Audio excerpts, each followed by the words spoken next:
Biotechnology बहुत important है बेटा। आप मान के चलो कि ये जो टॉपिक है इससे अच्छे अच्छे क्वेश्चंस आते हैं। तो मेनली बायोटेक्नोलॉजी में ध्यान रखना, हम माइक्रोब्स का इस्तेमाल करते हैं मेनली, समझ आ रहा है, और उस माइक्रोब से हम फ़ायदा उठाते हैं। तो देखो बायोटेक्नोलॉजी में जो भी चीज़ें लिखी हैं उसको हम एक कहानी से मैं समझाता हूँ उसको। वो कहानी एक्चुअल में शुरू होती है सेकेंड पार्ट से, बट उसको समझाना फर्स्ट पार्ट में पड़ता है, ठीक है। तो एकदम ध्यान से समझना कि क्योंकि ये जो कहानी है ना, ये दोनों चैप्टर को पूरा बांध के चलता है। मतलब एक कहानी है, ये अभी स्टार्ट करूँगा, इसी कहानी को पकड़ के हम प्रिंसिपल एंड प्रोसेस भी समझेंगे और इसी कहानी को हम एप्लीकेशन में भी देखेंगे। समझ आ रहा बात? तो स्टार्ट यहीं से करेंगे, लेकिन वो है सेकेंड पार्ट में, लेकिन उसको पकड़ के यहाँ से अपन चालू करते हैं। तो देखो मान के चलो कि एक समय था जब डायबिटीज़ किसी को मालूम नहीं था, है ना। तो इंसुलिन जब मालूम चला कि यार इंसुलिन से डायबिटीज़ का इलाज पॉसिबल है, तो उस समय जो इंसुलिन था वो डॉग के पैनक्रियास से सबसे पहले आइसोलेट किया गया। ये आप सेकेंड पार्ट में पढ़ोगे, समझ आ रहा बात? ठीक है। तो डॉग के पैनक्रियास से जब साइंटिस्ट लोगों ने इंसुलिन को एक्सट्रैक्ट किया और उसको इंजेक्शन में भर के जब पेशेंट में लगाया गया, तो वो क्या हुआ बेटा, काम करना चालू कर दिया। और वो पेशेंट जो है, जो बिल्कुल मरने की स्थिति में, बेटा ये रिकॉर्ड है, मैं बता रहा हूँ आपको कि जब ऐसे पेशेंट, मान के चलो कि 10 पेशेंट ऐसा एक हॉल में है, हॉस्पिटल में, ठीक है। तो जब वो साइंटिस्ट ने ऐसा रिसर्च जब किया और उन्होंने जब आइसोलेट किया पैनक्रियास को और उन्होंने ट्रीटमेंट के रूप में जब इसको लिया, मैं आपको बता रहा हूँ कि जो 10 पेशेंट है वो बिल्कुल मरने की स्थिति में थे, कुछ घंटे में मर जाएंगे। क्यों? क्योंकि ग्लूकोज लेवल बढ़ ही रहा था, कम नहीं हो रहा था। तो इन्होंने जब पहले वाले को इंजेक्शन देना चालू किया, पहला दूसरा ऐसे करते करते, तो 10वें लेवल तक जब गया, मतलब 10वें पेशेंट तक जब इंजेक्शन दिया, तो मैं आपको बता रहा हूँ बेटा ये हिस्ट्री है, ये है ना, मतलब ये हिस्ट्री क्रिएट हुआ कि 10वें पेशेंट को जब इंजेक्शन लगा तब तक पहला पेशेंट उठ के खड़ा हो गया जो बिल्कुल मरने वाला था, उठ के खड़ा हो गया, चलना चालू कर दिया, अच्छा लग रहा है करके। समझ आ रहा है? तो ऐसा चमत्कार हुआ था, ऐसा चमत्कार हुआ था, ये पूरे हिस्ट्री में है ये। मतलब ऐसा चमत्कार, लोग हैरान हो गए थे मेडिकल फील्ड में कि यार ये कैसे हो गया। तो इन्होंने देखा यार इतनी अच्छी चीज़ है, मतलब हम सिर्फ हार्मोन को आइसोलेट करके ह्यूमन में डाल दे रहे हैं, काम कर रहा है। हम लोगों ने जैसे हार्मोन पढ़ा है, इट इज़ नॉन एंटीजेनिक, याद आ रहा है? मैंने नॉन एंटीजेनिक बताया था, मैंने उस समय भी बताया था कि आप जानवर के हार्मोन को निकाल के ह्यूमन में डालोगे तो भी काम करेगा with very little side effect या नो साइड इफेक्ट। समझ आ रहा? कुछ एलर्जीज वगैरह होते हैं कभी कभार, बट जनरली कई बार नहीं भी होता है, ठीक है। तो मैंने ये आपको बताया है। तो ये एकदम ये जो था ये चमत्कार देखा गया था। तो इन्होंने बोला यार ये तो बहुत अच्छी चीज़ है, तो हमको तो इलाज मिल गया, तो हम अब क्या करेंगे, इंसुलिन को ऐसे एक्सट्रैक्ट करेंगे, ठीक है। लेकिन देखा गया बेटा ऐसे 10 नहीं, मिलियंस, लाखों में डायबिटिक पेशेंट धीरे धीरे इस दुनिया में अब बाहर आ रहे थे कि भाई लाखों लोगों को डायबिटीज़ हो रहा था, किसी का कम, किसी का ज़्यादा हो रहा था, ब्लड शुगर ज़्यादा बढ़ रहा था, लोग कोमा में चले जाते हैं। जैसे हम देखें डायबिटिक शॉक लगता है जब, ठीक है, जब हाई ग्लूकोज लेवल बढ़ता है तो कई बार लोग कोमा में चले जाते हैं कीटोएसिडोसिस के कारण और उनकी डेथ हो जाती है। तो इन्होंने बोला यार कि हमको इंसुलिन बनाना चाहिए, डायबिटीज़ के लिए बनाना चाहिए अपने को, है ना। तो बहुत खतरनाक बीमारी है, अभी भी लोग मरते हैं इलाज होते हुए भी ना डायबिटीज़ से। किडनी सबसे ज़्यादा अफेक्ट होता है डायबिटीज़ से, अगर ग्लूकोज लेवल अगर मैनेज नहीं है तो अब अगर हमको लाखों लोगों के लिए अगर इंसुलिन बनाना है तो हमको क्या करना पड़ेगा। चलो ठीक है, बड़ा जानवर ले लेते हैं, डॉग के बदले हम पिग ले लेते हैं, घोड़े वोड़े ले लेते हैं, या थोड़ा बड़ा जानवर जो इजीली अवेलेबल है, जिसको अपन क्या कर सकते हैं, पाल सकते हैं। जैसे सुअर, गाय, ये सब जो रहता है, मैं ऐसा नहीं बोलूँगा, मतलब फॉरेन में जनरली जैसे काऊ बड़ा एनिमल में आता है, ठीक है, ये पिग जाता है, इसकी फार्मिंग जनरली होती है। तो हमको क्या करना पड़ेगा कि भैया एकदम 1000 एकड़ का एक फार्म लेना पड़ेगा, उसमें लैक्स ऑफ एनिमल्स रखने पड़ेंगे, फिर उनका गोबर कचरा साफ़ करो, हाँ समझ आ रहा है, फिर उसका ब्लड निकाल के उससे इंसुलिन एक्सट्रैक्ट करो, है ना। और कुछ 100 से लेकर के कुछ 1000 लोगों के लिए इतने बड़े सेटअप में से इंसुलिन बनेगा। तो सस्ता होगा क्या? बहुत महंगा होगा। प्लस सस्ता महंगा तो छोड़ो, सस्ता महंगा छोड़ो, कन्वीनियंट नहीं होगा। मतलब आप 1000 एकड़ का फार्म अगर खरीदा, अगर आपको मैं बोलूँ इंसुलिन का बिजनेस चालू करो तो समझ लो 1000 एकड़, 1 एकड़ की कीमत आपको मालूम है भी ज़मीन आसपास मिलती नहीं, इतना पैसा कहाँ से लाएंगे? फिर इतने सारे जानवर, फिर उसके बाद एनिमल क्रुएल्टी हो रही है, ये सारा तमाशा चालू हो गया। एनिमल लवर्स भले फिर बाद में मस्त चिकन खा रहे हैं वो लोग, है ना, फिर सुबह चलना है, एनिमल क्रुएल्टी होती है वहाँ पर, ठीक है। ये चिकन ख़त्म करते हैं ना, एक चिकन चिली और मंगा लेते हैं, उसके बाद फिर अपन चलते हैं घर, ठीक है। तो ऐसा ही करते हैं लोग। हाँ, अरे बहुत समझ आ रहा है, ऐसा होता है। तो यार इतना हमको ना करना पड़े, इसके बदले हम कुछ तरीका ऐसा अपनाएंगे कि यार हमको 1000 स्क्वायर फीट, 1000 स्क्वायर फीट समझते हो? जैसे ये हॉल 1000 स्क्वायर फीट से ज़्यादा ही बड़ा है, मतलब ये जो कंस्ट्रक्शन है ये 1000 फीट से काफ़ी ज़्यादा है, 2-2.5 हज़ार के आसपास का ये पूरी ऊपर की बिल्डिंग। 1000 मतलब मान के चलो जितना ये है ना, इससे कम में 1000 स्क्वायर फीट का, 1000 स्क्वायर फीट का जो एक हॉल है, इसमें हम लाखों लोगों के लिए इंसुलिन बना सकें। मतलब हम कुछ को ऐसा तरीका हमको अपनाना पड़ेगा, ऐसा दिमाग अपने को लगाना पड़ेगा। समझ आ रहा बात? फिर बात आती है कि इंसुलिन बनता कैसे। अब यहाँ आएंगे अपन जीन एक्सप्रेशन से, ठीक है। तो इंसुलिन कहाँ से बनता है? इंसुलिन कहाँ से बनता है? इंसुलिन कहाँ से रिलीज होता है? पैनक्रियास के बीटा सेल से, ठीक है। पैनक्रियास के बीटा सेल से। बीटा सेल में भी कौन बनाता है? सेल में कौन बनाता है इंसुलिन? बोलो। अरे बेटा, कोई भी सेल में कोई भी मटेरियल कौन बनाता है? बेटा सब डीएनए से ही होता है। हार्मोन भी डीएनए बनाता है। समझ आ रहा है? ठीक है। तो यहाँ पर क्या है? न्यूक्लियस। न्यूक्लियस में क्या है? डीएनए है ना। तो ये डीएनए क्यों बनाएगा? बिना मतलब के बनाएगा क्या? कब बनाएगा? जब ग्लूकोज का लेवल इसके सेल के आसपास बढ़ जाएगा। समझ आ रहा है? तो इसको क्या, ग्लूकोज सिग्नल मिलता है ऐसा। तो जब ग्लूकोज सिग्नल मिलता है तो ये जो डीएनए है ये क्या करेगा? जीन एक्सप्रेशन के थ्रू क्या बनाएगा? सबसे पहले एमआरएनए, ठीक है। एमआरएनए से फिर प्रोटीन की चेन। क्यों प्रोटीन की chain? Insulin is a proteins hormone. Insulin is a proteins hormone. ये 51 अमीनो एसिड से बनता है। समझ आ रहा है? 51 अमीनो एसिड की एक चेन होती है, मतलब 2 चेन से बनता है। ठीक, क्लियर है इतना? तो कुल मिला करके जब ग्लूकोज का लेवल इस सेल के आसपास बढ़ जाएगा, हाँ, तो फिर इस डीएनए को सिग्नल मिलेगा और ये transcription and translation, that is gene expression के थ्रू इंसुलिन बना देगा। ये अपने को पता है, ठीक। लेकिन ये इंसुलिन को हमको किसी जानवर में नहीं बनवाना है, हमको कुछ और तरीका अपनाना है जो कम खर्चे में ज़्यादा आउटपुट मिले, तभी तो इंसान को फ़ायदा मिलेगा। इंसान हर चीज़ अपने फ़ायदे के लिए देखता है, सीधी सी बात है।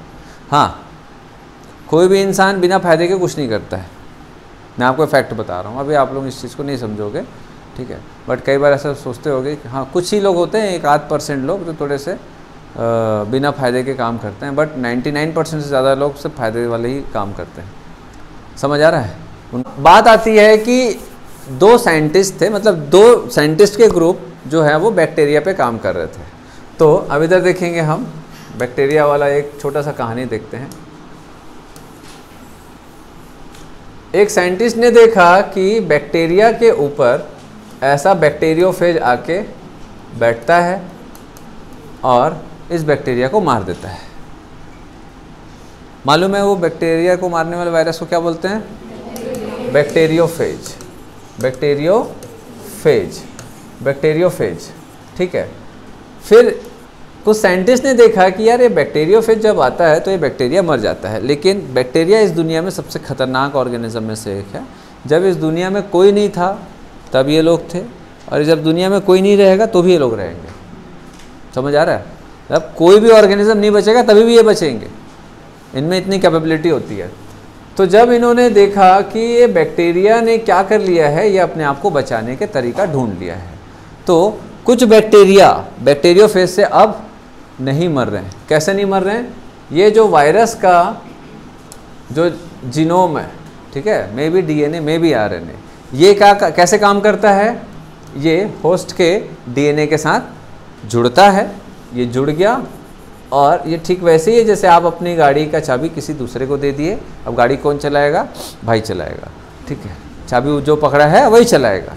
समझ आ रहा बात? ठीक है। तो वैसे ही ये जो वायरस का जो डीएनए या आरएनए है वो क्या करता है, इसके साथ मेनली डीएनए ही जुड़ता है, तो ये क्या करेगा, इसके साथ जुड़ेगा और ये पूरे सेल को कब्जे में ले लेगा और वो अपने हिसाब से चलाएगा और अपने जैसे बहुत सारे वायरस प्रोड्यूस करेगा, ठीक है। लेकिन वायरस ये भूल गया कि वायरस से पहले बैक्टीरिया ही पैदा हुआ था इस दुनिया में, आपको मालूम है, पढ़े होगे आप, ठीक है।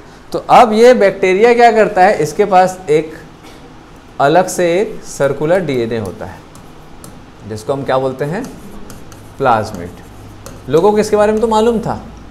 फिर ये प्लाज्मिड क्या करता है बेटा, एक ऐसा एंजाइम बनाता है जो इस बैक्टीरिया, इस वायरस के डीएनए को काट देता है। काटने से क्या होगा कि अब ये वायरस इसके बैक्टीरिया के डीएनए से नहीं जुड़ पाएगा और बैक्टीरिया को नुकसान नहीं पहुंचेगा, ठीक है। तो कुछ साइंटिस्ट ने देखा है यार ये तो बढ़िया चीज़ है, काट रहा है ना, समझ आ रहा है, बढ़िया चीज़ है, काट रहा है। फिर कुछ साइंटिस्ट ने देखा कि ये जो प्लाज्मिड है, क्योंकि बैक्टीरिया पे तो रिसर्च बेटा बहुत शुरू से चल रहा है, अभी भी चल रहा है, आगे भी चलेगा, बहुत सारी चीज़ें जानते हैं, बहुत सारी चीज़ें नहीं जानते हैं। तो बैक्टीरिया जो है उसके पास जो प्लाज्मिड था, कुछ साइंटिस्ट ने क्या किया, इसको बाहर निकाल दिया, इसको आउट कर दिया फ्रॉम सेल, इसको आउट कर दिया फ्रॉम सेल। समझ आ रहा है? जब इसको सेल से बाहर निकाला गया, क्योंकि देखो आपको मैं बता दूं कि सालों से जो साइंटिस्ट है ना, उनका बहुत बड़ा जो रिसर्च रहा है वो माइक्रोब्स रहा है, क्योंकि माइक्रोब्स के ऊपर बहुत ज़्यादा रिसर्च करते हैं पुराने साइंटिस्ट लोग, ठीक है। तो जब प्लाज्मिड को बाहर निकाला गया तो उन्होंने देखा कि बैक्टीरिया अच्छे से जी खा रहा है, कोई दिक्कत नहीं है बैक्टीरिया को। ये सारा चीज़ जो मैं बोल रहा हूँ ये स्टेटमेंट वाइज क्वेश्चंस में आते हैं। तो बैक्टीरिया को जब बाहर निकाला गया, कभी ये बाहर निकालेंगे, कभी ये बाहर निकालेंगे, कभी सेल मेम्ब्रेन को तोड़ेंगे, जब भी रिसर्च करेंगे तो कुछ ना कुछ तोड़ फोड़ तो करते ही हैं। तो जब प्लाज्मिड को बाहर निकाला गया सेल से, तो देखा गया बैक्टीरिया के फिजियोलॉजिकल एक्टिविटी में कोई चेंजेस नहीं है। फिजियोलॉजिकल एक्टिविटी मतलब वो खाना पीना खा रहा है, जिंदा रह रहा है कि नहीं रह रहा है, उसमें कोई चेंजेस नहीं है, वो नॉर्मल जिंदा रह रहा था, नॉर्मल खाना पीना खा रहा था। समझ आ रहा बात? ठीक है, नॉर्मल मेटाबॉलिक एक्टिविटी था, इवन वो रिप्रोड्यूस भी कर रहा था विथआउट प्लाज्मिड। तो उन्होंने बोला यार ये प्लाज्मिड तो अच्छी चीज़ है, इसको निकाल भी सकते हैं, है ना। देन निकालने के बाद इन्होंने फिर क्या किया कि एक दूसरे बैक्टीरिया के जो प्लाज्मिड जिसमें नहीं था उसको भी निकाला गया और ये वाले प्लाज्मिड को उसमें डाल दिया। उसके बाद देखें कि चलो देखते हैं अब क्या होता है।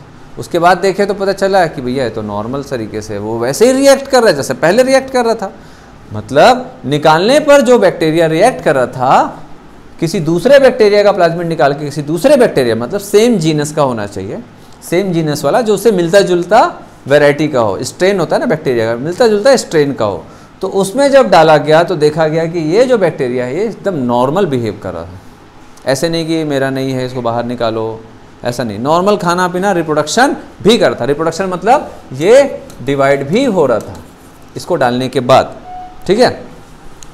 तो यहाँ से फिर प्लाज्मिड की खोज हुई, यहाँ से प्लाज्मिड की खोज हुई कि प्लाज्मिड एक ऐसा डीएनए है जो कि सेल में रहते हुए भी सेल का नॉर्मल फंक्शन में पार्टिसिपेट नहीं करता है। तो नॉर्मल फंक्शन में पार्टिसिपेट कौन करता है? उसका जो लीनियर डीएनए। लीनियर डीएनए समझते हो? लीनियर जो सर्कुलर नहीं है, समझ आ रहा है? तो यहाँ से प्लाज्मिड की खोज हुई। तो प्लाज्मिड की खोज एक्चुअल में सब साइंटिस्ट का नाम वगैरह लिखा हुआ है, इसको साल्मोनेला टाइफी से निकाल के साल्मोनेला टाइफी के जैसे ही एक बैक्टीरिया में डाला गया, ई कॉलाई में। समझ आ रहा बात? उसी स्ट्रेन का बैक्टीरिया, लगभग मिलता जुलता स्ट्रेन। तो देखा गया कि यार साल्मोनेला टाइफी भी बढ़िया जीवन है, जी रहा है, और ई कॉलाई भी बढ़िया जीवन जी रहा है। समझ आ रहा है? दोनों में कोई चेंजेस नहीं है। तो इन्होंने ये पाया कि यार प्लाज्मिड एक ऐसा एक्स्ट्रा क्रोमोसोमल डीएनए है जिसके रहते हुए बैक्टीरिया में कोई ज़्यादा फर्क नहीं पड़ता। लेकिन देखा गया कि इसका रोल क्या है। भाई सीधी सी बात है, फिर जब डिस्कवरी हुई कि यार ये एक ऐसा चीज़ है, जनरली हम ह्यूमन का सेल से अगर एक भी डीएनए को निकाल दें तो बेटा मेटाबॉलिक एक्टिविटी खत्म हो जाएगी, कुछ ना कुछ डिस्टर्ब हो जाएगा। एक भी डीएनए, यहाँ तो पूरा एक डीएनए, भैया मुश्किल से इनके पास तो लिमिटेड ही जेनेटिक मटेरियल होता है, उसमें से तुम निकाल दे रहे हो, उसके बाद भी बैक्टीरिया कोई फर्क नहीं पड़ रहा है। तो फिर देखा गया कि ये जो प्लाज्मिड है ये एक्स्ट्रा करिकुलर एक्टिविटी में हेल्प करता है। एक्स्ट्रा करिकुलर एक्टिविटी क्या है? जो इसको हजारों मतलब जो इसको करोड़ों सालों से जिंदा रखने के लिए जो नेसेसरी जितनी भी एक्टिविटीज़ हैं वो सब प्लाज्मिड के थ्रू होता है। जैसे फॉर एग्जांपल कि अब ये जो बैक्टीरियोफेज आया इसको मारने के लिए, तो ये जो डीएनए है मेनली ये फिजियोलॉजिकल एक्टिविटी के लिए रिस्पॉन्सिबल है, जीने खाने के लिए। तो प्लाज्मिड से क्या बना? एंजाइम, ये एक्स्ट्रा काम है। ये एंजाइम अब इसको मारेगा बैक्टीरिया वायरस के जेनेटिक मटेरियल को, तो ये बचाया। प्लस जैसे एंटीबायोटिक जो होता है, एंटीबायोटिक जनरली कहाँ से प्रोड्यूस होता है बेटा? एंटीबायोटिक कहाँ से प्रोड्यूस होता है?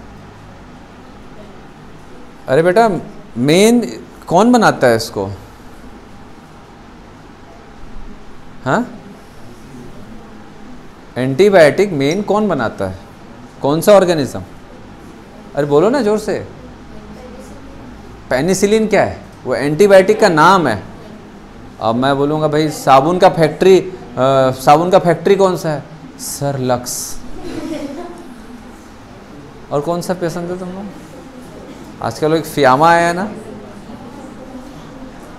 फियामा अलग अलग फ्रूट टाइप का कुछ कलर आता है, मेरे बेटे को बहुत पसंद है। हाँ, कौन बनाता है एंटीबायोटिक मेन? हाँ बेटा, फंगाई। ठीक है, फंगाई मेन एंटीबायोटिक बनाता है।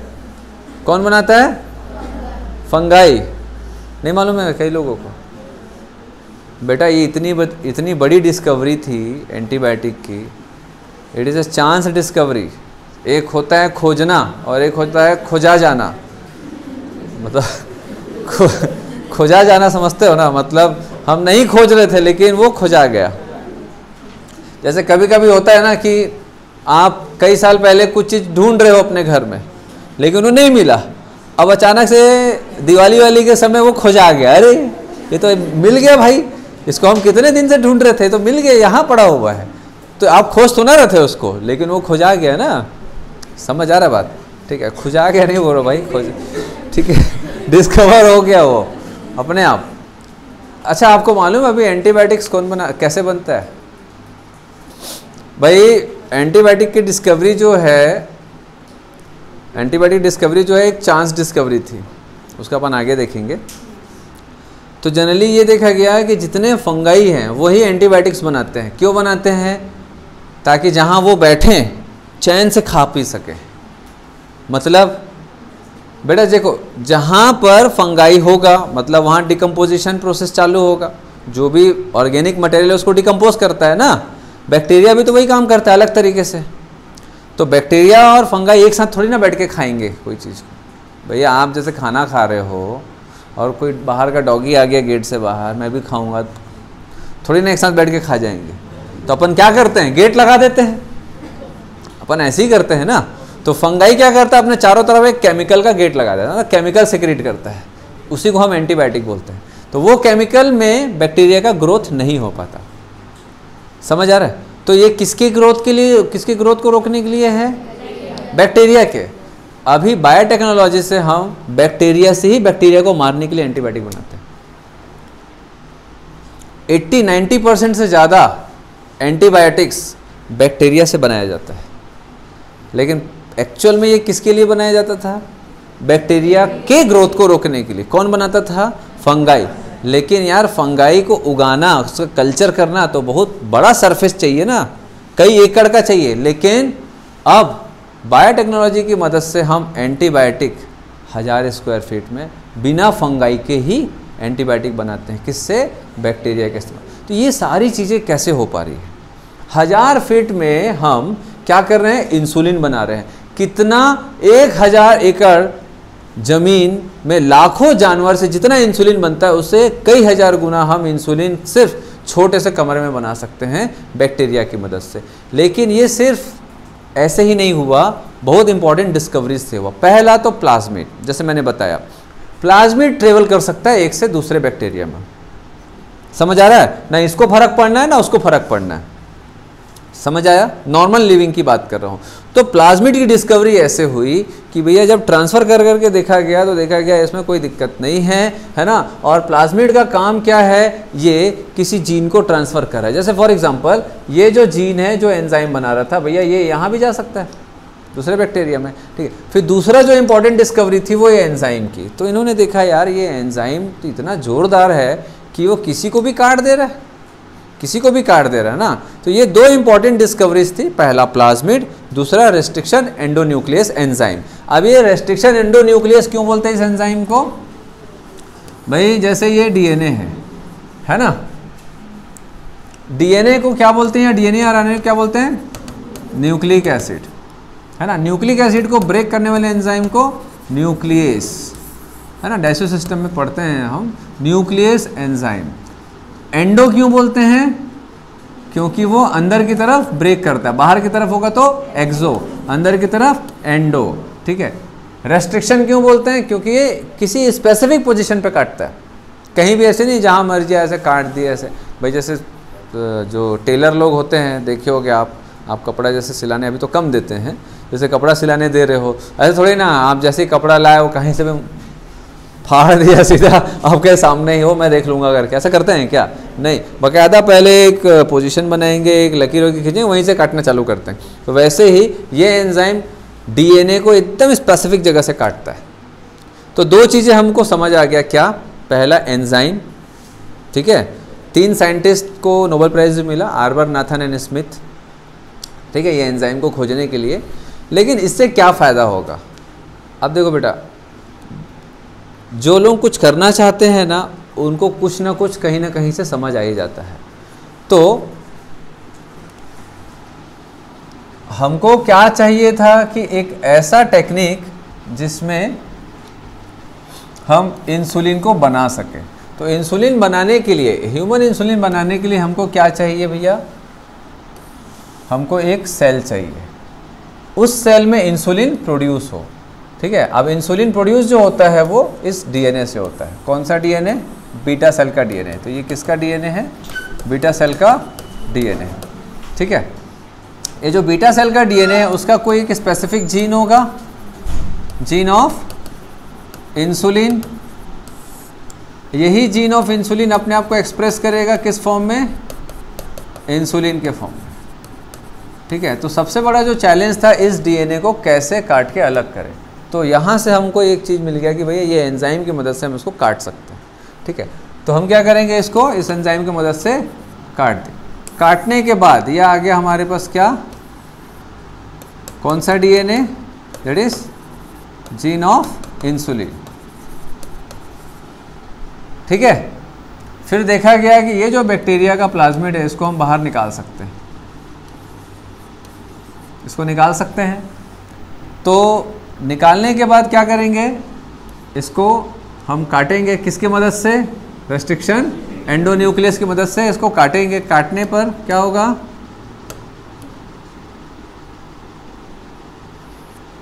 चलो यहाँ से इसको काटें और फिर इसको यहाँ पर हम ज्वाइन करवा दिए। इसको हम लोग यहाँ पर ऐसा इसको जोड़ दिए, ठीक है। लाइगेज की मदद से इसको हम लोगों ने जोड़ दिया। अब जोड़ने के बाद क्या करेंगे, इसको ये दूसरे बैक्टीरिया में डाल सकते हैं इसको अपन कि नहीं डाल सकते? डाल सकते हैं। हम लोगों ने इसको ऐसा डाल दिया। ये इंसुलिन का जीन है, जीन ऑफ इंसुलिन।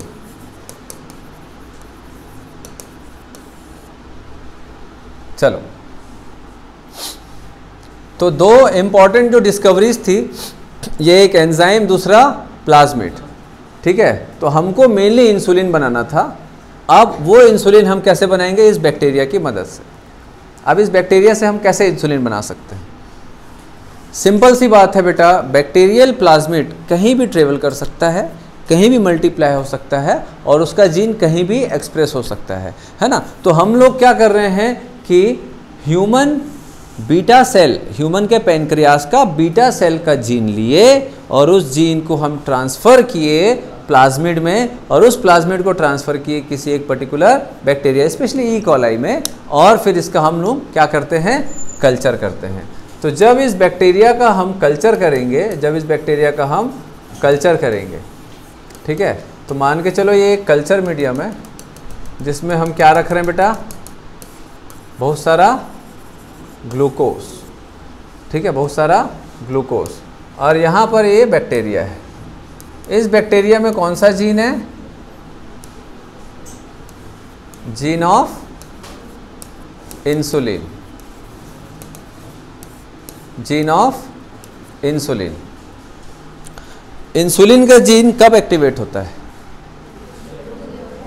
जब ग्लूकोज का लेवल हाई होता है। तो ये जो कल्चर मीडियम है यहाँ पर ग्लूकोज का लेवल हाई है। तो जैसे ही ग्लूकोज का लेवल हाई होता है सेल में, ये बैक्टीरिया में जो प्लाज्मिड है इसमें जो जीन है इंसुलिन का, ये एक्टिवेट होगा और क्या बनाएगा बेटा, इंसुलिन प्रोटीन। ये इंसुलिन प्रोटीन बैक्टीरिया से बाहर निकलेगा।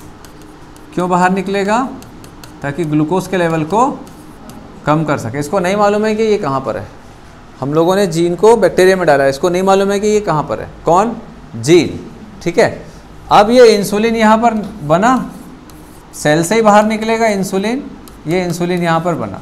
इस कल्चर मीडियम से हम इंसुलिन को एक्सट्रैक्ट कर सकते हैं आसानी से, मतलब इसका प्रोसेस होता है जिसको अपन नेक्स्ट चैप्टर में पढ़ेंगे, ठीक है। तो देखो कुल मिलाकर के एक छोटा सा मैंने एक एग्जांपल दिया कि भाई बायोटेक्नोलॉजी से हम एक बहुत बड़ी प्रॉब्लम को, बहुत कॉस्टली प्रॉब्लम को बहुत ही लेस एक्सपेंसिव तरीके से हम कर सकते हैं। जैसे फॉर एग्जांपल एंटीबायोटिक भी कैसे बनता है, बैक्टीरिया से। पहले एंटीबायोटिक कैसे बनता था, फंगाई से। एक्चुअल में एंटीबायोटिक बनाता है फंगाई, लेकिन हम लोगों ने क्या किया, फंगाई का वो जीन जो एंटीबायोटिक बनाता है उसको हम लोगों ने बैक्टीरिया में ट्रांसफ़र किया।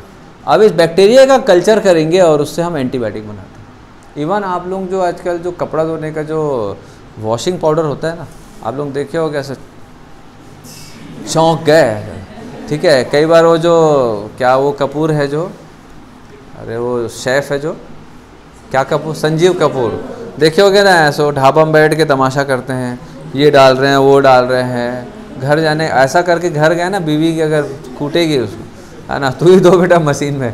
तो आप लोग देखे होगे एक कार्टून ऐसे ऐसे उसको कर रहा है, फिर ऐसे एक एक्शन हो रहा है, वो पूरा कचरा निकल जा रहा है। एक्चुअल में ये सब एंजाइम टेक्नोलॉजी से हो रहा है। एंजाइम टेक्नोलॉजी मतलब एंजाइम जो होता है ना बेटा, वो खाने के जितने भी ऑर्गेनिक, अच्छा कपड़ा जो होता है वो क्या है, ऑर्गेनिक है, कॉटन क्या है, लेकिन ये डाइजेस्टेबल नहीं है। लेकिन हम जो खाना खाते हैं वो डाइजेस्टेबल होता है। तो ऐसा डाइजेस्टेबल फूड के लिए एंजाइम पाउडर में डाला जाता है, और इसीलिए आजकल जितने भी वॉशिंग पाउडर आ रहे हैं सब एंजाइम टेक्नोलॉजी। तो कैसे बन रहे हैं, सब बायोटेक्नोलॉजी से। इवन आप जो वैक्सीन, अभी जो कोरोना में वैक्सीन जो बना है वो सिर्फ बायोटेक्नोलॉजी की मदद से बना। अगर बायोटेक्नोलॉजी पिछले 30-40 साल में एडवांस नहीं हुआ होता तो आज लाखों लोग निपट चुके होते। क्योंकि वैक्सीन आज के टाइम पे जो बन रहा है ना, मोस्ट ऑफ द वैक्सीन जो है वो सब बायोटेक्नोलॉजी की मदद से बन रहा है, बहुत फास्ट। समझ आ रहा है। इसमें एक दो चीज़ लिखते हैं अपन, फिर आगे बढ़ेंगे।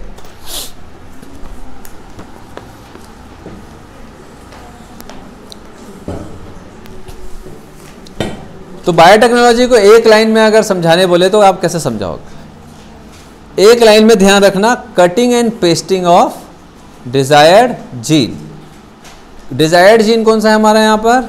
इंसुलिन, मनचाहा हमारा जीन, ठीक है। तो बायोटेक्नोलॉजी एक लाइन में अगर आपसे पूछे भैया क्या है, it is cutting and pasting technology.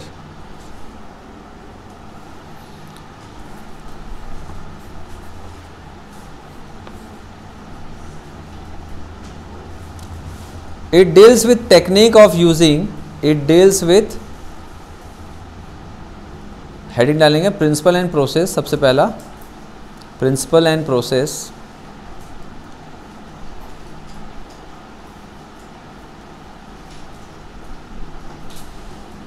it deals with techniques of using live organism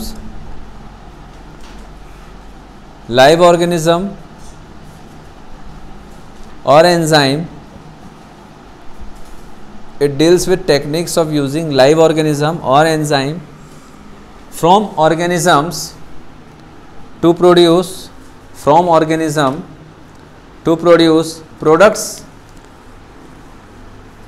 products and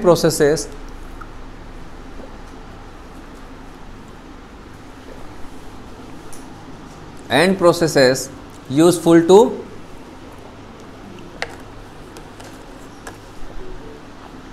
किसके लिए? ह्यूमंस। द नेक्स्ट करेंगे बेटा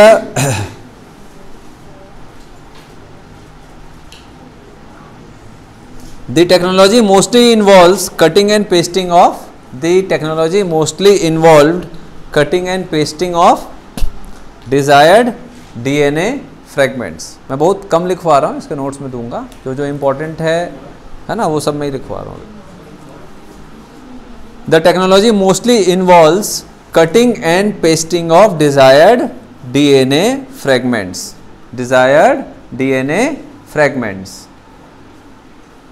ठीक है।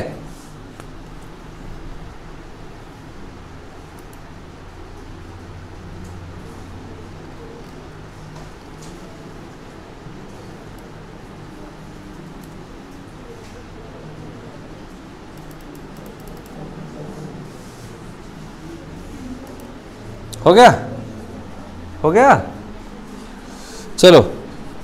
It is based on two important discoveries in bacteria. ये आता है बेटा, it is based on two important discoveries in bacteria. It is based on two important discoveries in bacteria.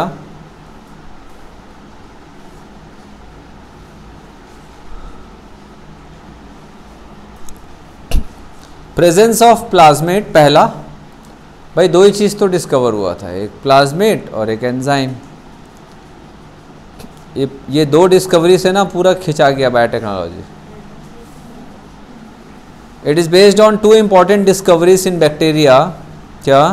Presence of plasmid in bacteria which can undergo, ये आता है exam में। पहला, presence of plasmids in bacteria which can undergo replication,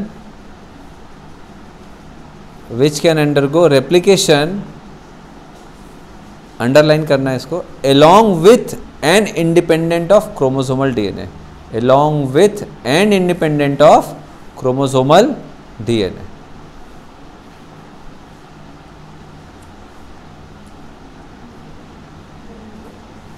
एक और बच्ची थी ना यार, नहीं है ये क्या ऐसे? रिकॉम्बिनेशन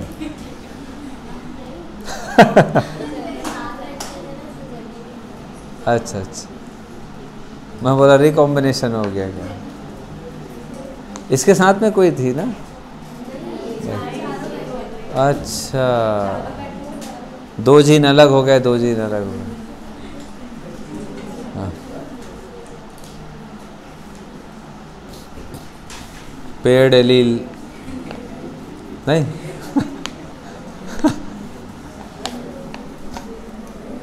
हो गया बेटा।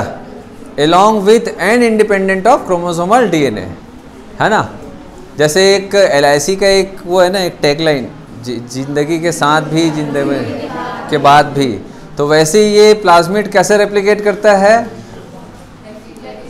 नहीं सॉरी, बैक्टीरिया कैसे रेप्लिकेट करता है? प्लाज्मिड के साथ भी, प्लाज्मिड के बिना भी, मतलब ऐसा ना, बात क्या होता है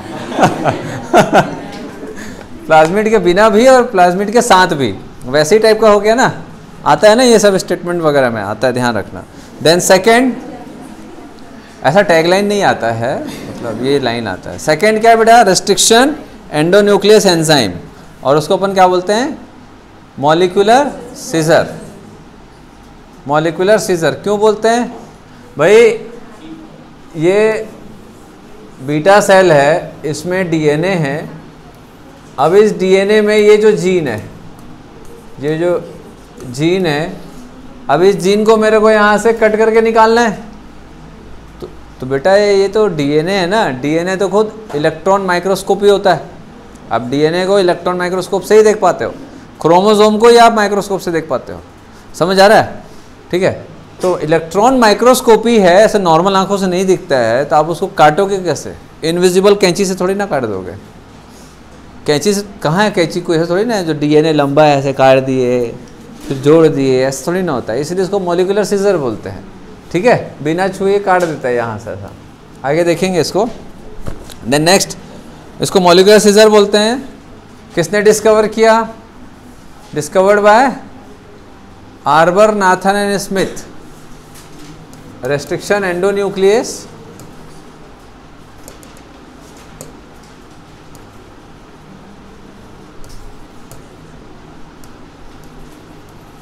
restriction to nucleus enzyme, Arber, Nathan and Smith.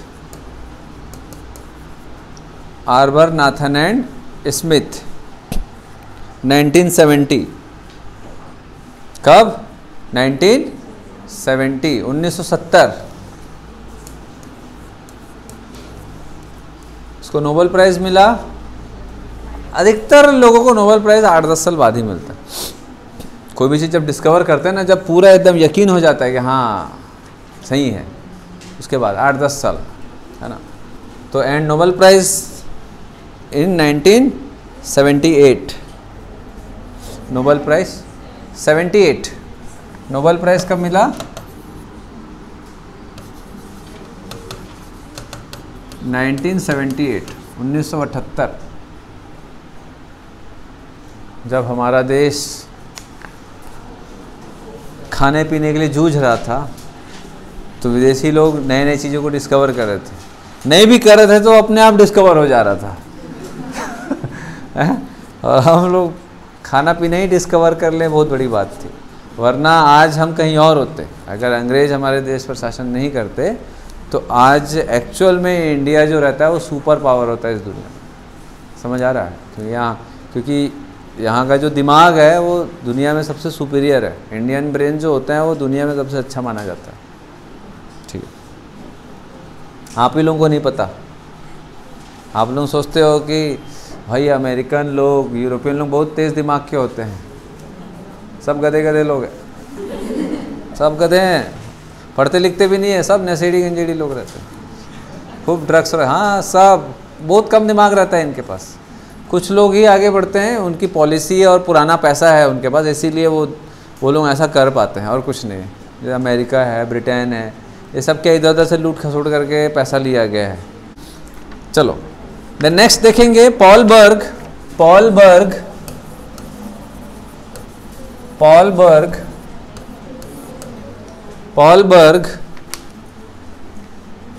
is considered as father of genetic engineering, is considered as father of genetic engineering।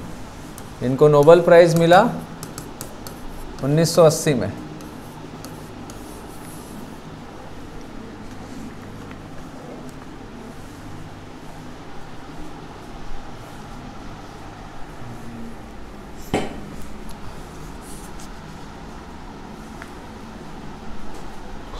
Then next लिखेंगे, Stanley Cohen and Herbert Boyer. मालूम है ना, साइंटिस्ट के नाम याद रखना, Stanley Cohen and Herbert Boyer. Stanley, आप लोगों को नहीं समझ आता, कोहेन मतलब COHEN, के मत करना। स्टैनली कोहेन, CO लिख लिए। हाँ, Stanley Cohen and Herbert Boyer. Arrow करके करेंगे। देखो मैं बहुत सारी चीज़ नहीं लिखाऊंगा, कुछ कुछ ही लिखाऊंगा।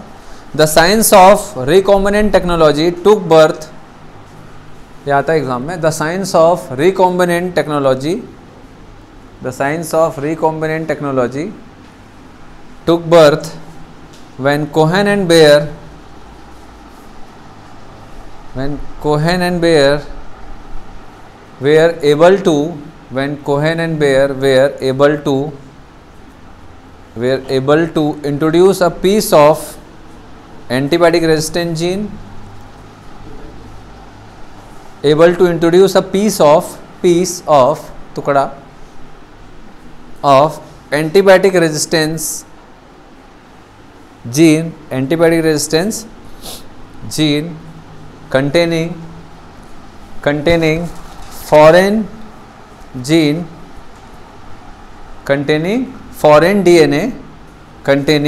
foreign DNA into plasmid of, किसमें आता है नाम, into plasmid of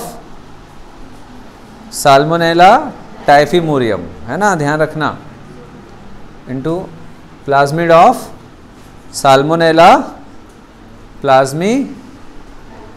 Salmonella typhimurium, Salmonella टाइफीमोरियम।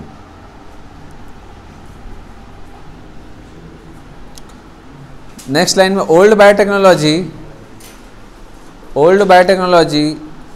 Based on natural capabilities of micro organism,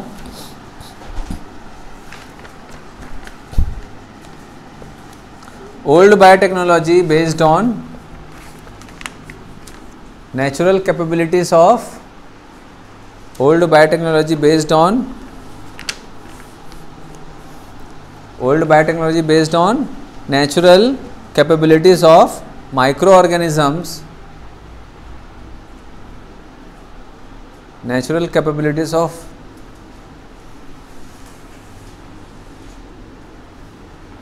microorganisms, example formation of penicillin by Penicillium notatum, fungi करना, कई लोगों को नहीं पता रहता है, formation of penicillin by Penicillium notatum fungi, Penicillium notatum fungi. New biotechnology, next line में new biotechnology based on rDNA technology. What is R? Recombinant.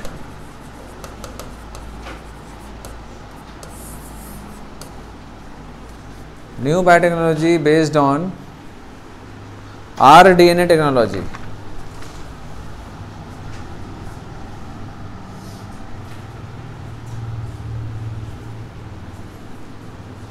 हो गया? Example formation of insulin from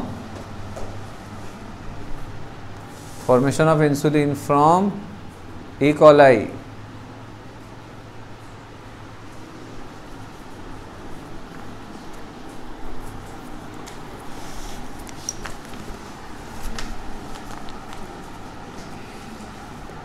तो 2 लाइन और लिखना है। Principles of biotechnology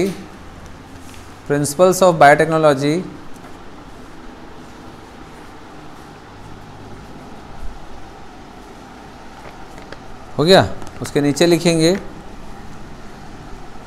2 core techniques, it involves 2 core technique, it involves 2 core technique।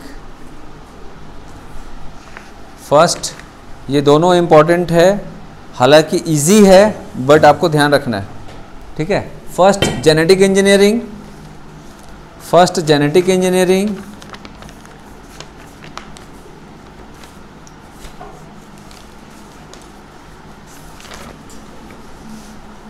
हो गया। इसमें लिखेंगे व्हाट इज जेनेटिक इंजीनियरिंग। आप समझ रहे हो इंजीनियरिंग मतलब, समझते हो इंजीनियरिंग मतलब? अच्छा, आप लोग तो बायोलॉजी वाले हो, कैसे? इंजीनियरिंग मतलब हाँ, कोई चीज़ को बनाना। अब जेनेटिक इंजीनियरिंग मतलब जीन्स को बनाना, ठीक है, या अल्टर करना, चेंज करना, मॉडिफाई करना, है ना, ह्यूमन वेलफेयर के लिए इंजीनियरिंग का मेन वही काम होता है। तो जेनेटिक इंजीनियरिंग में वही है बेटा कि हम क्या करते हैं, कोई एक रिकॉम्बिनेंट डीएनए बनाते हैं जिससे कि कुछ ना कुछ हम प्रोडक्ट्स बना सके जो ह्यूमन वेलफेयर के लिए यूज़ में है। लिखेंगे टेक्निक टू अल्टर द, इसे में लिखेंगे genetic engineering, technique to alter the chemistry of genetic material technique to alter the chemistry of genetic material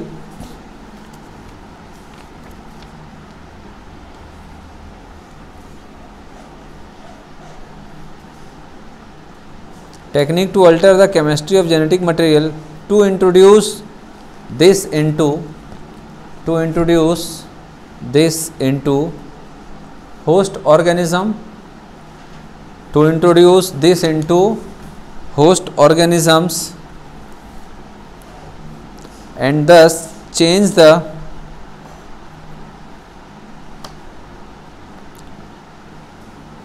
to introduce this into host organisms and thus change the phenotype of the host organism and thus change the phenotype of host organism.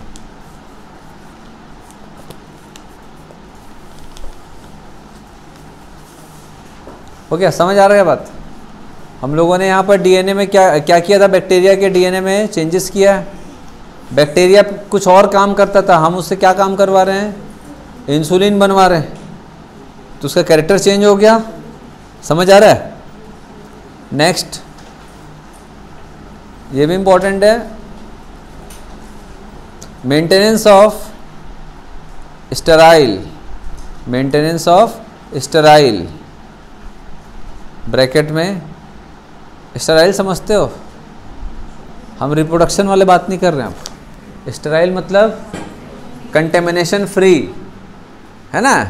Contamination free को भी हम sterile बोलते हैं। ठीक, maintenance of sterile bracket में microbial contamination free, bracket में microbial contamination free, bracket close. तो maintenance of sterile, समझ गया इसका मतलब? एम्बियंस, ब्रैकेट क्लोज, उसके बाद एम्बियंस, समझ गया? Sterile ambience in chemical engineering processes. Ambience, ambience समझते हो ना? माहौल, माहौल, माहौल को ही बोलते हैं ना एम्बियंस? नहीं, किसको बोलते हैं? ऐसा मैं किसी से पूछा कि यार तो इतना महंगे रेस्टोरेंट में क्यों जाता है? भाई वहाँ एम्बियंस अच्छा है। सबका एक ही डायलॉग, अभी भी बोले ना यार, एम्बियंस अच्छा है, माहौल अच्छा है, खाना भले सड़ा हो, भले ज़्यादा पैसा लेता हो, बट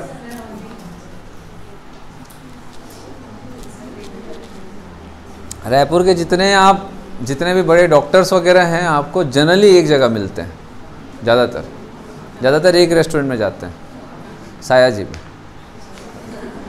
क्या हुआ? ज़्यादा महंगा नहीं है। हाँ, साया जी में ज़्यादातर, मैग्नेटो के पीछे है, इकलौता 5 स्टार होटल है। बाकी लोग बोलते 5 स्टार हैं, वहाँ का अलग ही एम्बियंस रहता है।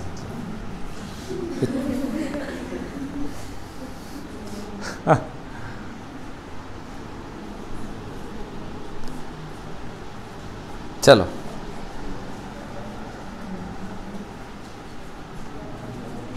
हो गया? Ambience in chemical engineering processes to enable growth of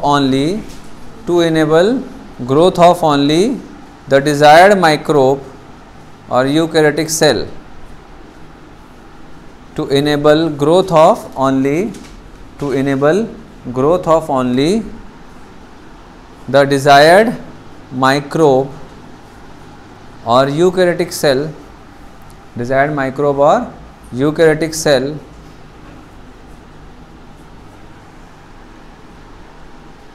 in large quantities for the manufacture of biotechnological products, like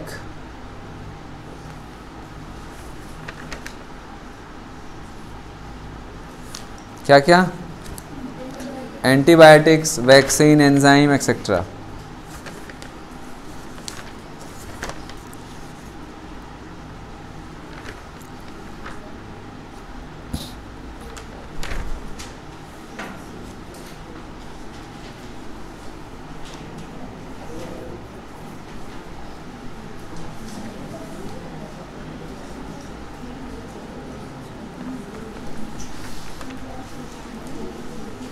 हो गया?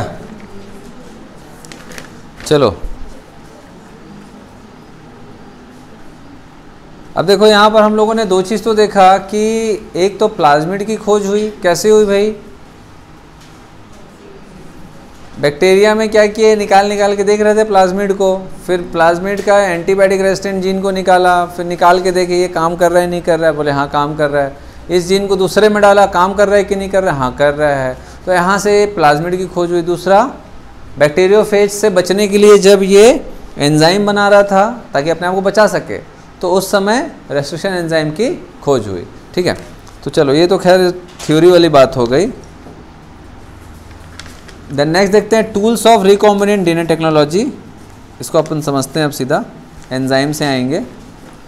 Tools of recombinant DNA technology.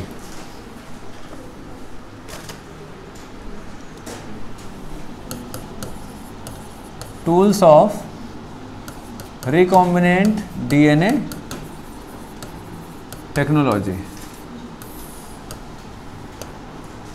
क्या क्या टूल्स की जरूरत पड़ती है? एंजाइम्स,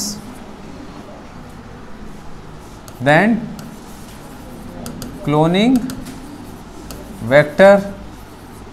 वेक्टर क्या होता है? विच हैज मैग्नीट्यूड एंड, नहीं चौवाला नहीं है क्या? तो जो वेक्टर क्या होता है? जो किसी चीज को कैरी करता है। ठीक है, जो किसी चीज को कैरी करता है, क्लोनिंग वेक्टर। और होस्ट ऑर्गेनिज्म।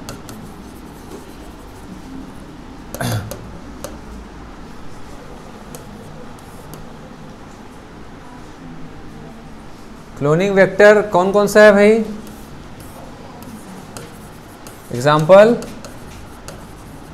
प्लाज्मिड, 2-3 तो लिखवाऊंगा मैं, इसको लिख लेना।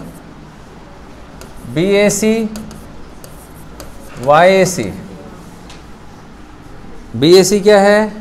बैक्टीरियल आर्टिफिशियल क्रोमोसोम, और YAC ईस्ट आर्टिफिशियल क्रोमोसोम। इसको लिख लिया रहना, एक दो और लिखवा दे रहा हूँ, कभी आ जाए तो ध्यान रखना है क्या है।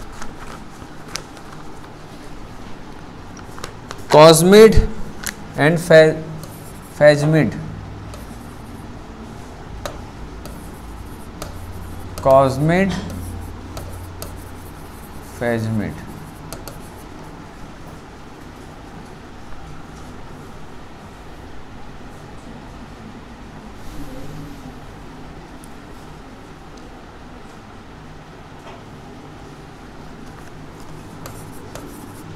बैक्टीरियोफेज भी लिख लिया रहा हूं।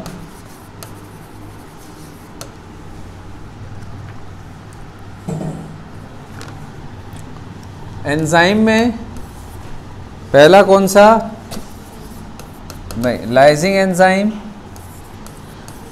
रेस्ट्रिक्शन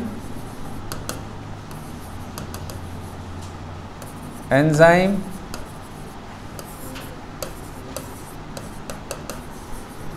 लाइगेस,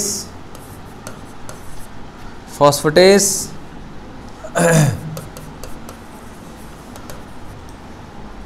इसको मत लिखो, कोई मतलब नहीं। Synthesizing enzyme. उधर होस्ट ऑर्गेनिज्म में क्या क्या लिखेंगे भैया? या पैसेंजर डीएनए या host organism. Random DNA,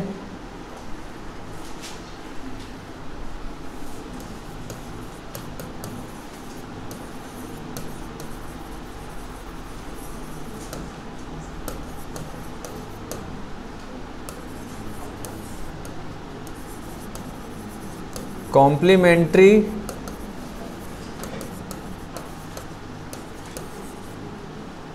synthetic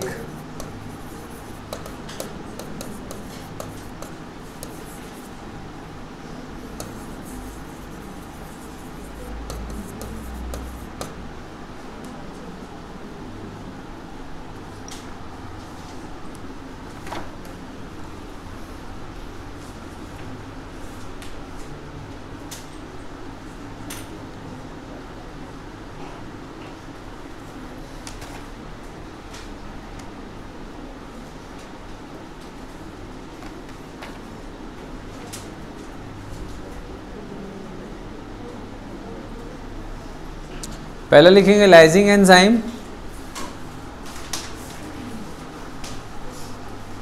छोटा सा है एक लाइन का। लाइजिंग एंजाइम, लाइजिंग समझते हो? लाइजिंग enzyme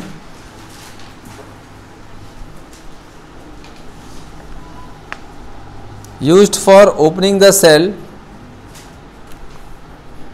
used for opening the cell to get DNA for genetic experiment, used for opening the cell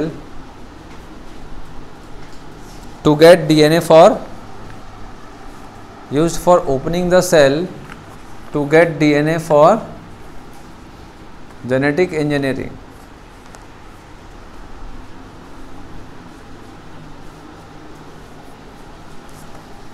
Example lysozyme enzyme, example lysozyme enzyme क्या काम आता है? Helps to dissolve bacterial cell wall, ठीक है, helps to dissolve, help to dissolve bacterial cell wall. अब देखो एकदम simple सा है कि हमको क्या क्या करना है जेनेटिक इंजीनियरिंग में, है ना।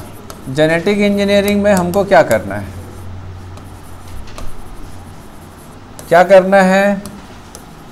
Cutting and pasting of desired DNA या जीन, ठीक है। फॉर एग्जांपल कि हमको बीटा सेल से क्या चाहिए बेटा? जीन ऑफ इंसुलिन, है ना। दूसरा बैक्टीरिया से हमको क्या चाहिए? प्लाज्मिड चाहिए, बैक्टीरिया से हमको प्लाज्मिड निकालना है, बीटा सेल से हमको इंसुलिन का जीन निकालना है। तो इंसुलिन का जीन या बोल सकते हो डीएनए, पार्ट ऑफ डीएनए। तो भैया डीएनए को कब निकालोगे? जब सेल को ब्रेक करोगे। देखो प्रोसेस को समझना है, क्योंकि प्रोसेस से क्वेश्चन आता है कभी कभी, आजकल यही वाला क्वेश्चन आ रहा है बहुत, सीक्वेंसिंग वाला। तो आपसे पूछ दिया कि भैया जेनेटिक इंजीनियरिंग के प्रोसेस में सबसे पहला स्टेप क्या करोगे आप? सीधा जीन मत निकाल देना। जीन निकालने के लिए पहले आपको सबसे पहला जो काम होता है वो सेल को ब्रेक करना है। पहला काम हुआ सेल को ब्रेक किए। सेल ब्रेक करने के बाद क्या होगा? सारा सेल ऑर्गेनेले आ जाएगा। सेल ऑर्गेनेले में से फिर डीएनए को एक्सट्रैक्ट करना है। तो सेल ऑर्गेनेले जब किसी एक मान सकते हो बेटा कि डीएनए सेल को अपन डिसॉल्व कर दिए, ठीक है, सेल ब्रेक हो गया, सारा सेल ऑर्गेनेले बाहर आ गया। एक सेंट्रीफ्यूगेशन मशीन होती है, उसमें डाल देते हैं। डालने के बाद क्या होगा? जो भी सेल ऑर्गेनेले वो मॉलिक्यूलर वेट के हिसाब से अरेंज हो जाते हैं। अरेंज हो गए। अरेंज होने के बाद पहले से हमको मालूम है कि भाई डीएनए का मॉलिक्यूलर वेट क्या है। तो हम क्या करेंगे? उस जगह से, कहाँ से? जैसे एक टेस्ट ट्यूब में मान के चलो, टेस्ट ट्यूब में यहाँ पर डीएनए होना चाहिए मॉलिक्यूलर वेट के हिसाब से, ठीक है। तो वहाँ से डीएनए को एक्सट्रैक्ट कर लिए। एक्सट्रैक्ट कर लिए तो ये सब काम के लिए पहला क्या चाहिए हमको भैया? कटिंग करने से पहले, डीएनए को काटने से पहले डीएनए को एक्सट्रैक्ट करना इंपॉर्टेंट है, ठीक। देन उसके बाद डीएनए को पर्टिकुलर जगह से काटना है, तो उसके लिए हमको क्या चाहिए? Restriction endonuclease enzyme. अब उसके बारे में ही अपन देखेंगे सारा कुछ।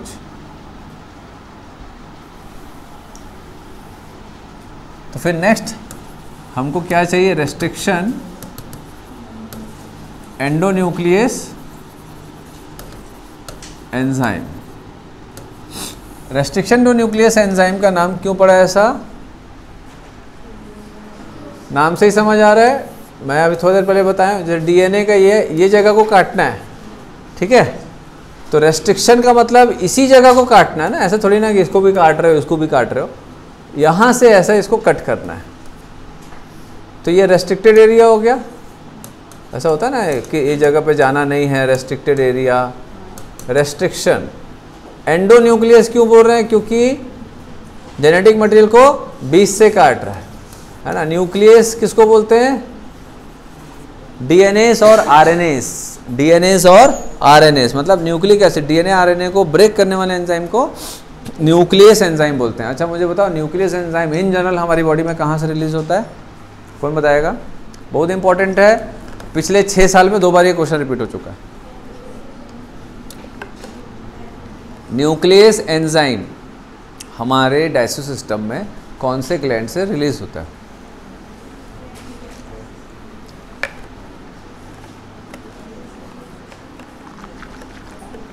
बताओ। पेनक्रियास। न्यूक्लियोटाइडेज और न्यूक्लियोसाइडेज कहाँ से आता है?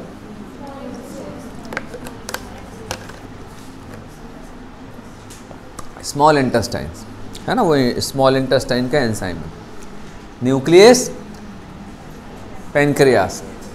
चलो, तो एंडोन्यूक्लियस समझ आ गया बात।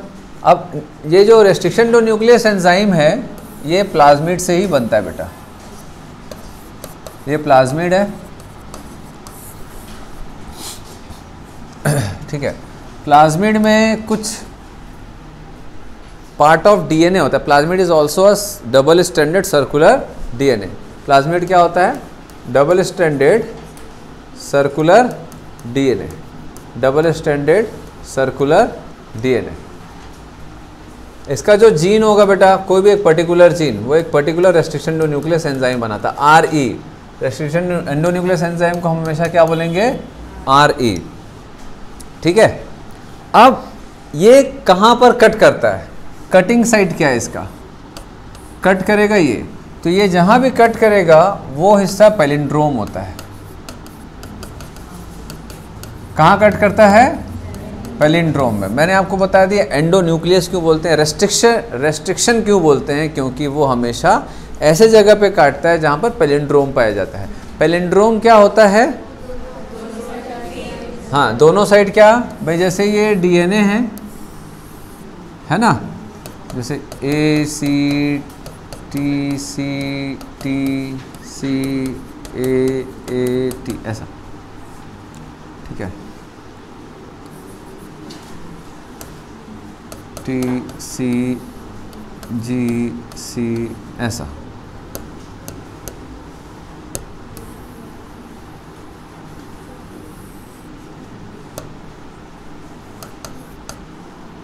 ठीक है। तब यहाँ पर इसका पैलिंड्रोमिक साइड देखिए, जैसे भाई ये टी है, जी है, ए है, जी है, हाँ, ये क्या होगा? टी का सी,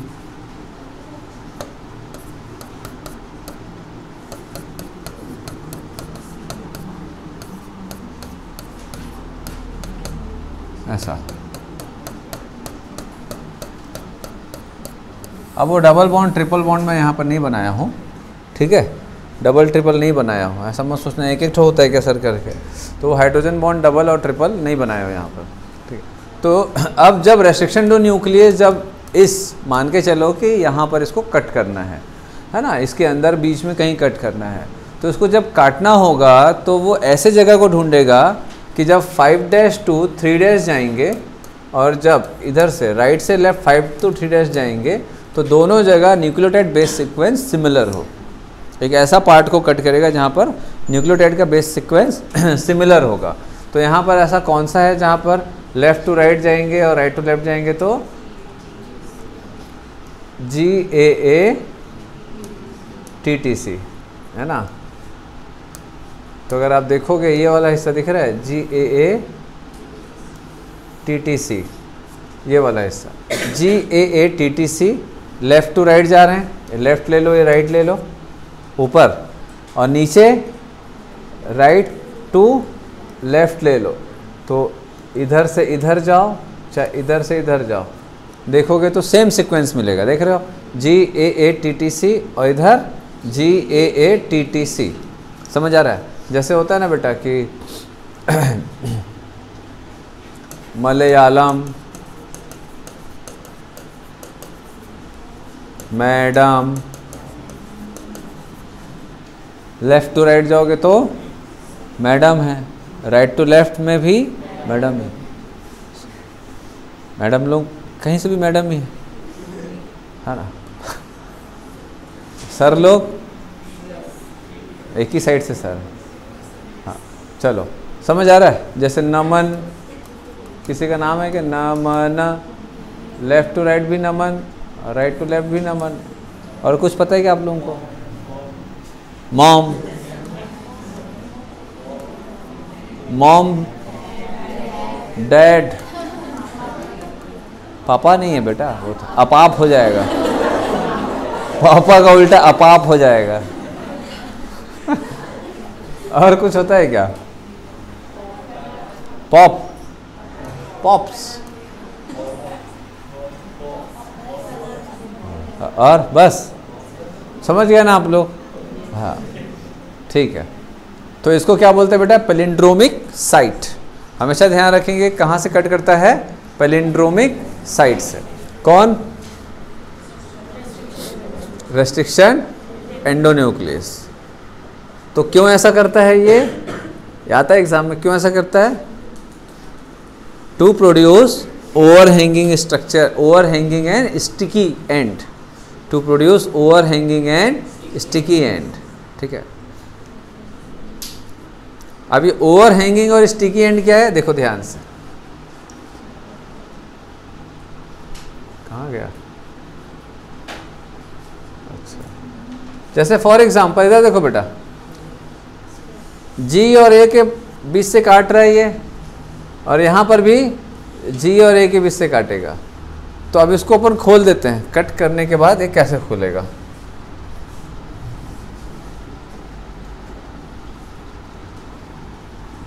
जैसे ये ओपन होगा तो कुछ इस तरीके का दिखेगा, जैसे जी है,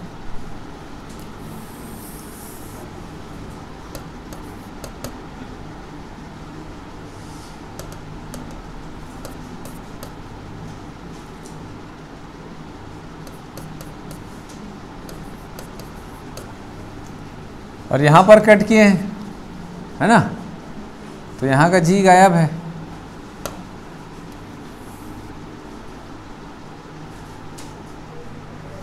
प्लस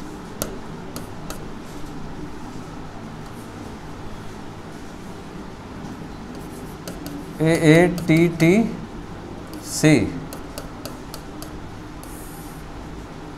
और यहाँ पर नीचे क्या रहेगा? बोलो, ये जी, बस, और ये इधर। तो आप देख सकते हो एक ऐसा ओवरहैंगिंग स्ट्रक्चर है, ऐसा है ना? यहाँ पर जी है, यहाँ पर सी है, TTAA, और यहाँ पर ऐसा है, GCTTAA। ये ऐसा है और ये ऐसा है, ये ऐसा है और ये ऐसा है, ऐसा ओवरहैंगिंग, ये भी एक ओवरहैंगिंग, ये भी एक ओवरहैंगिंग। समझ रहे हो बात? ऐसा अभी शादी का सीज़न चल रहा है, ऐसा सभी लोग जब फोटो शूट कराते तो ऐसे नहीं करते हैं, ऐसे करते हैं। मैं अलग तरीके से कर रहा हूँ, ऐसे करते हैं ना, ऐसे गर्ल्स लोग देखोगे, आप लोग गए होगे शादी वादी में भी, फिर कभी ऐसे करते हैं, कभी ऐसे, देखे हो ना आप, कभी ऐसे, फिर ऐसे, भगवान जाने कैसे कैसे ऐसा भगाएं, भयंकर सारा स्टेप रहता है।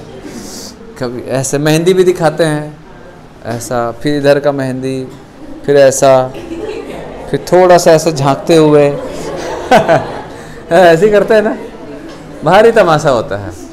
अब अगर किसी आप जाओ शादी में तो बोलना एक पोज ऐसे करना, ओवरहैंगिंग स्ट्रक्चर ऐसा, ठीक है? तो ये क्या है? CG, GATTC, जी इधर इधर, GATTC इधर, ठीक है? तो ये ओवरहैंगिंग बना ना, ये देखो, ये क्या है भैया? ऐसा, ए के बाद किसकी जगह खाली है? जी की, ये इधर आएगा जी, ये जी इधर है, सी के साथ जुड़ा है, और इधर ए, ये यहाँ तक ए है, यहाँ पर क्या होना चाहिए? जी होना चाहिए, और यहाँ पर क्या है? जी है। इधर देखो, यहाँ जी की जगह खाली, ये लाया जी, और यहाँ पर जी की जगह खाली, ये लाया जी, है ना? देखो, इधर जी उधर जी, ऐसा करते ना, ए जी ओ जी। समझ आ रहा है? तो ये ओवरहैंगिंग क्यों करते हैं? ये ओवरहैंगिंग स्ट्रक्चर क्यों है? इसको स्टिकी एंड क्यों बोलते हैं? क्योंकि अगर सीधा सीधा काटेंगे तो न्यूक्लियोटाइड बेस सीक्वेंस की पेयरिंग अच्छे से नहीं हो पाएगी। समझ आ रहा है? वही सीधी सी बात है कि अगर मैं इसको ऐसा काट दूँ, ऐसा, है ना, तो इधर कुछ है, जैसे ये ए है, ये टी है, यहाँ पर ये जी है, ये क्यों जुड़ेगा? रिकॉग्नाइज भी तो करना चाहिए ना। ये रिकॉग्नाइज कैसे करेगा कि मेरे को तेरे साथ जुड़ना है? कैसे रिकॉग्नाइज होगा? समझ आ रहा है? ठीक है, तो रिकॉग्नाइज करने के लिए एक ओवरहैंगिंग स्ट्रक्चर होना चाहिए। जब ये दोनों आसपास आएंगे तो इनको मालूम है ये ए के साथ में ये बाइंड होगा और इस ए के साथ में ये टी बाइंड होगा। समझ आ रहा है? तो इसीलिए इसको स्टिकी एंड बोलते हैं। ये दूसरे को आसानी से रिकॉग्नाइज करते हैं। अब बात आती है कि ये एक और दूसरा कौन है? ये तो एक है, तो दूसरा कौन है? दूसरा कौन है?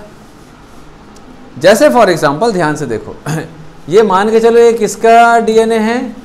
इंसुलिन का। क्या हमको क्या बस इसको काटना है? क्या करना है? ये प्लाज्मिड है, इसको निकाले, प्लाज्मिड को निकाले, इधर देखेंगे GAATTC। आप लोग मॉलिक्यूलर बेसिस पढ़ लिए हो क्या? मॉलिक्यूलर बेसिस पढ़े होगे तो उसमें आप लोग एक चीज़ पढ़े होगे, बैक्टीरिया हो चाहे ह्यूमन हो, बैक्टीरिया से लेकर के पूरी दुनिया के ऑर्गेनिज्म में सेम टाइप के न्यूक्लियोटाइड बेस सीक्वेंस का अरेंजमेंट होता है। इतना मालूम है?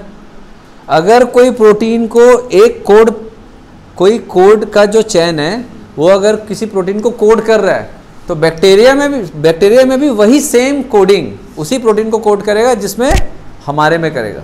समझ आ रहा है?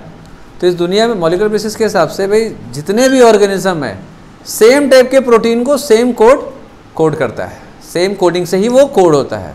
तो हमारे में अगर GAATTC होगा तो बैक्टीरिया में भी तो होगा, उसके पास भी ये न्यूक्लियोटाइड का बेस सीक्वेंस होगा। समझ आ रहा है? तो इधर देखो, जैसे यहाँ पर GATTC हुआ और यहाँ पर GAATTC, तो यहाँ पर अब सेम रेस्ट्रिक्शन टू न्यूक्लियस का इस्तेमाल हम क्यों करेंगे? कई बार क्वेश्चन में आता है, इससे बहुत क्वेश्चन आता है। रेस्ट्रिक्शन टू न्यूक्लियस से आप जब पैदा नहीं हुए थे तब से क्वेश्चन आ रहा है और इससे बहुत ज़्यादा आता है। तो पहला सवाल कि रेस्ट्रिक्शन टू न्यूक्लियस क्यों बोलते हैं, ये हो गया। दूसरा, सेम क्यों इस्तेमाल करते हैं?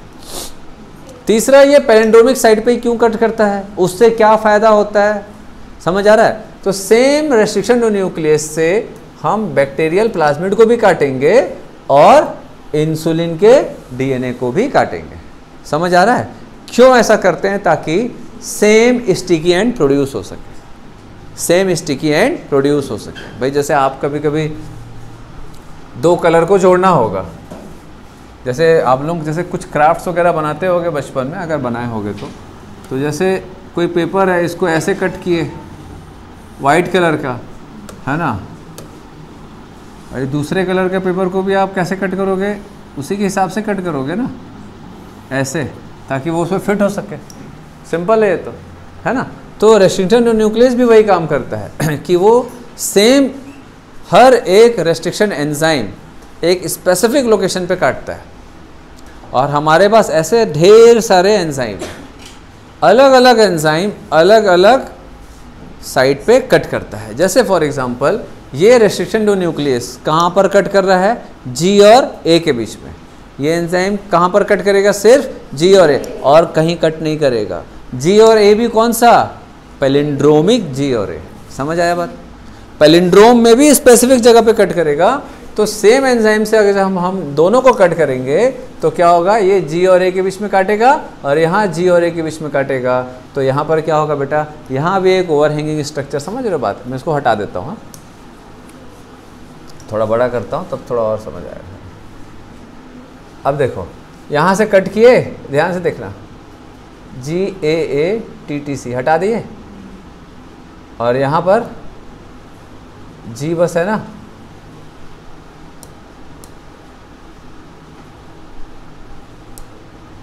ये एक हटाए और यहाँ से किसको कट कर रहे हैं भैया?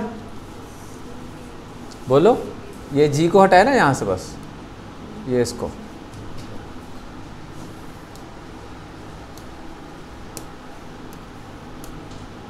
AATTC क्लियर है?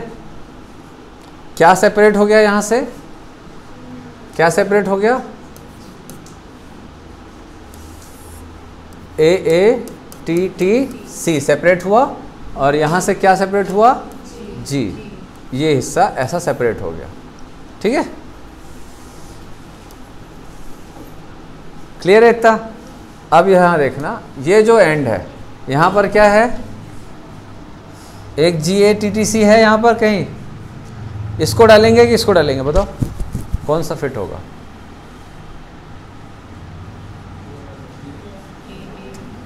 ये वाला डालेंगे कि ये वाला डालेंगे? फर्स्ट या सेकंड? फर्स्ट, सेकंड ही डाल सकते हैं। हाँ बेटा, दोनों सेम ही तो है।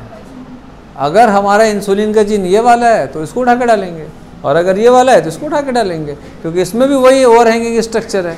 आप देख सकते हो ये जी ऐसे पलटी कर दो ना, इसको पलटी कर दो, नहीं समझ आया है ना? इसको पलटी कर दो, इसको हटाओ, काट के हम लोगों ने निकाल दिया।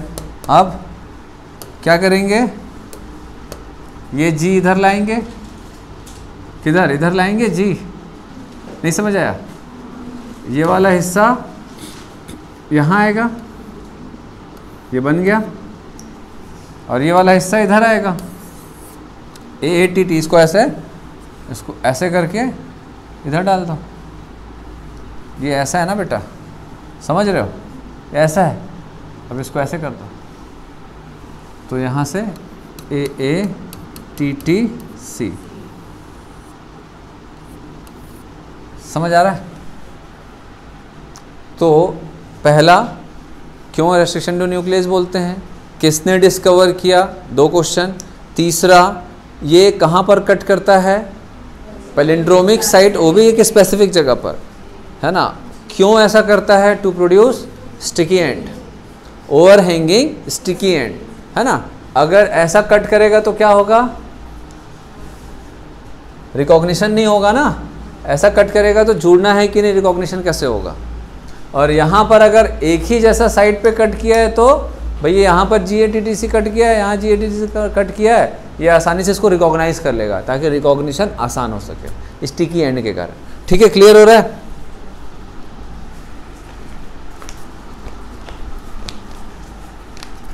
रेस्ट्रिक्शन टू न्यूक्लियस जो है वो बैक्टीरिया क्यों बनाता है? इसको नहीं लिखवा रहा हूँ मैं, सब नोट्स में दूंगा। रेस्ट्रिक्शन टू न्यूक्लियस क्यों बनाया था बैक्टीरिया? हाँ, ताकि वो अपने DNA को बैक्टीरियोफेज के जेनेटिक मटेरियल से बचा सके। ठीक है, लेकिन आप यहाँ पर एक चीज़ देख रहे हो कि ये जो रेस्ट्रिक्शन टू न्यूक्लियस है, ये क्या कर रहा है? ये बैक्टीरिया के ही तो प्लाज्मिड को काट रहा है। ये कैसे हो रहा है फिर? हर एक बैक्टीरिया के पास स्पेसिफिक रेस्ट्रिक्शन टू न्यूक्लियस बनता है, ताकि वो स्पेसिफिक बैक्टीरियोफेज को मार सके, पहला।